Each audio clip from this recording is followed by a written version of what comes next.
Levanten la mano los que nunca se han enamorado de una cajera o de una chica que solo vieron una vez en el transporte público, o de aquella pelirroja que conocieron en su primera semana de universidad y nunca más volvieron a ver. ¿No? ¿Nadie? Creo que a todos nos ha pasado algo como eso. Enamorarnos a primera vista en el lugar más inesperado del mundo. A Sakamoto le pasó. Se enamoró de una cajera, comenzaron a salir, tuvieron una hija, engordó como todo hombre casado, y entre los dos montaron un supermercado o tienda de conveniencia. Y sí, sé lo que están pensando. También quieren vivir ese sueño. Yo igual. ¿Quién no querría tener una tiendita y casarse con una cajera?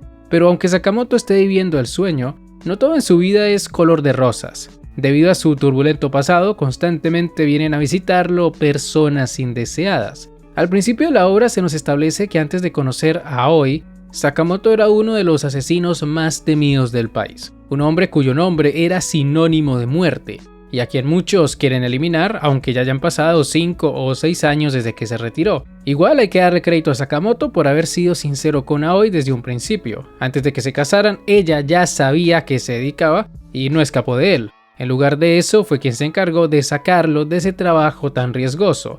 Eso es lo que yo llamo verdadero amor, aunque también es cierto que Sakamoto le tiene mucho miedo a la ira de su esposa y bueno, casi siempre hace lo que ella le diga. Se podría decir que su amor por esa mujer es proporcional al miedo que le tiene. De hecho, esa es la premisa de los primeros capítulos de esta temporada, evitar que ella se entere que volvió a relacionarse con personas del bajo mundo por culpa de una recompensa que pusieron por su cabeza. Debido a este pequeño inconveniente, diferentes excompañeros de profesión han intentado matarlo, siendo el primero de estos Shin, el otro protagonista de esta historia. Shin es un joven de unos 20 años de edad. Importante recalcar que en esta obra todos son adultos, quien además de leer mentes también trabajaba como asesino, y digo trabajaba no porque Sakamoto lo haya asesinado, sino porque después de que éste se lo haya papeado, decidió reencaminar su vida. En realidad también quedó fascinado con la idea de tener una tiendita y vivir con una cajera, o en su caso con la chica de los bollos de cerdo. Esa peleita que tuvo con Lu en el capítulo 7 me hizo difícil no empezar a shippearlos, y espero que en esta obra sí tengan huevos y no les dé miedo desarrollar una relación entre estos dos, cosa que veo complicada, siendo que tenemos que confiar en la Jump. Una revista en donde el romance nunca se desarrolla como debería, ni siquiera en los mangas que tratan sobre eso. Por supuesto hay excepciones, pero son contadas con los dedos de la mano. Lo importante es que después de conocer a estas personas, como Shin o Lu, Sakamoto decide darles trabajo en su tienda, y esto no es algo que haga con cualquier persona. Solo lo hace con aquellos que demuestran tener cierta bondad en sus corazones. La misma bondad que hizo que su esposa se enamorara de él a pesar de ser un asesino. Y así es como la familia de Sakamoto se va haciendo cada vez más grande, y es que esta obra no trata sobre asesinos yéndose a las piñas, trata sobre la familia. Salud, mi familia. Suena gracioso y todo, pero es la verdad. Todos los que trabajan con Sakamoto dan la vida por proteger a los demás. Esa fue la relación que se creó después de que el protagonista les diera un lugar al que pertenecer. Por supuesto, como esto es un shonen neketsu, las peleas también forman parte importante de la trama. Una trama que en estos primeros 7 capítulos se ha enfocado en lo que les mencioné antes. Evitar que los asesinos que vienen por la recompensa le causen problemas a Sakamoto y a su familia. Obviamente estamos viendo la presentación de los personajes y ya luego empezarán los arcos importantes.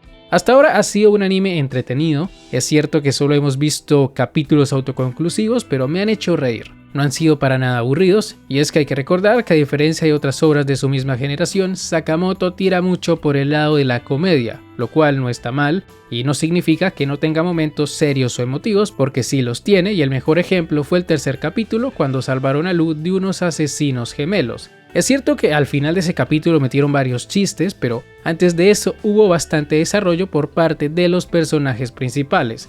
Desconozco si esta obra siempre va a funcionar de esta manera. Si después de cada momento serio van a rematar con un gag cómico, o si por el contrario la trama va a irse oscureciendo con el paso de los capítulos. De ser esto último, veo complicado tomarse en serio las cosas, ya que por un lado sus primeros capítulos fueron muy cómicos, y por otro cosas como la muerte no tienen el mismo peso que sí tienen en otras obras. En cada capítulo vemos montañas de cadáveres y es tipo, mira cuántas personas asesinan en esta obra, pero no sé, siento que más que impresionarnos, nos desensibilizan en ese aspecto. Además, como dije antes, la serie es muy cómica, por lo que no veo necesario que se ponga súper seria. Solo tienen que seguir haciéndome reír y yo seguiré subido en este barco.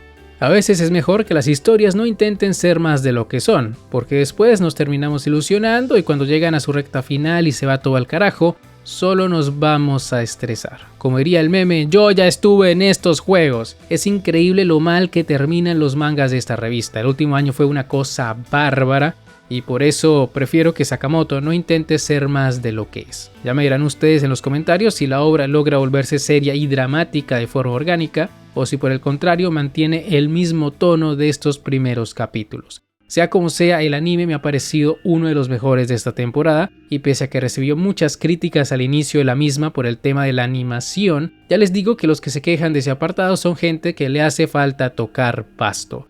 TMS Entertainment lo ha hecho muy bien hasta ahora, obviamente no son Ufotable o A1 Pictures con sus capítulos anuales de Fate, hay que hablar de Fate por cierto, pero aún así se las arreglan para entregar un buen producto. A veces la gente es demasiado quisquillosa, es decir, ¿ustedes han leído el manga de Sakamoto? Tiene un buen dibujo, pero salvo algunos paneles, no es la octava maravilla del mundo. Siempre veo personas diciendo, pero es que el panel con Boilet en el parque de diversiones no tiene la misma calidad que en el manga. Y obvio, loco, no es que son medios diferentes, solo piensen que el manga no tiene color y esa escena ocurre de noche, por lo que es normal que algunos detalles no se vean tan bien. Además de que no los veo decir nada cuando el anime adapta mejor esos pequeños paneles del manga donde apenas si se pueden distinguir a los personajes, como cuando Sakamoto se puso las joyas de la familia de Lu. Ahí sí no dicen nada, ¿no? Sin mencionar que en el anime mejoraron mucho los diseños de los personajes. Vean cómo se veía Lu en los primeros capítulos del manga, parecía personaje de relleno. De verdad, solo joden por joder. Y antes de que me tiren la carta, pero ¿sabías que se saltaron algunos capítulos del manga? Claro que lo sé, hater promedio. Pero eso es porque esos capítulos eran muy irrelevantes. En uno salvaron a Aoi de unos matones que intentaron asaltar el bus en el que iba, y en otro salvaron a una policía que no volvió a aparecer más. Al menos en los 20 capítulos que leí, no la volví a ver, y eso que su trama se dio en el tercer capítulo. En resumen, lo que se saltaron no eran más que capítulos de relleno, y las cosas importantes que estos tenían se añadieron luego de una forma mucho más orgánica. Por ejemplo, el flashback del capítulo 2 donde se explicaba por qué Sakamoto había dejado de asesinar, quedó mejor ubicado en el capítulo de Lu que en el del robo del bus, y asimismo fue mejor que la primera vez que veíamos a Sakamoto bajando de peso fuera en su pelea contra Boilet y no contra los asesinos random que secuestraron al oficial de policía. Esas son las cosas que tiene que hacer una adaptación, ingeniárselas para mejorar la experiencia de una obra, y es que también hay que considerar que este es el primer manga que le serializan al autor. Antes de Sakamoto Days solo había publicado algunos one-shots y por eso es normal que se cambien algunas cosas en el anime, para que queden mejor que en el manga. Además, no hay que olvidar que esto sigue siendo un negocio, y dado que actualmente el manga de Sakamoto tiene 200 capítulos, si la Jump quiere que las ventas suban como la espuma, es necesario que la historia no sea lenta en su inicio. Y ustedes saben que a mí me gusta que los animes adapten todo.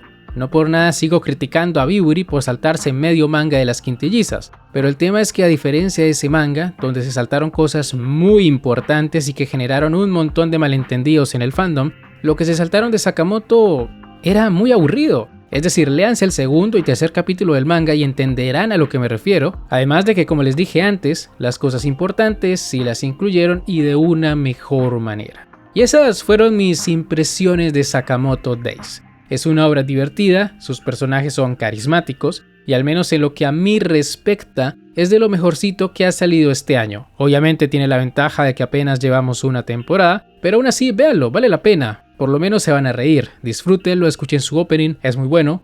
Boundy nunca decepciona en ese aspecto y por supuesto no olviden hablarle a esa cajera que tanto les gusta. Dicho eso, ahora sí llegamos al final de este video. Si les ha gustado no olviden dejar un buen like, suscribirse, síganme en mis redes sociales que están en la descripción. Y ahora sí, me despido. Hasta la próxima, el Psy Kongru.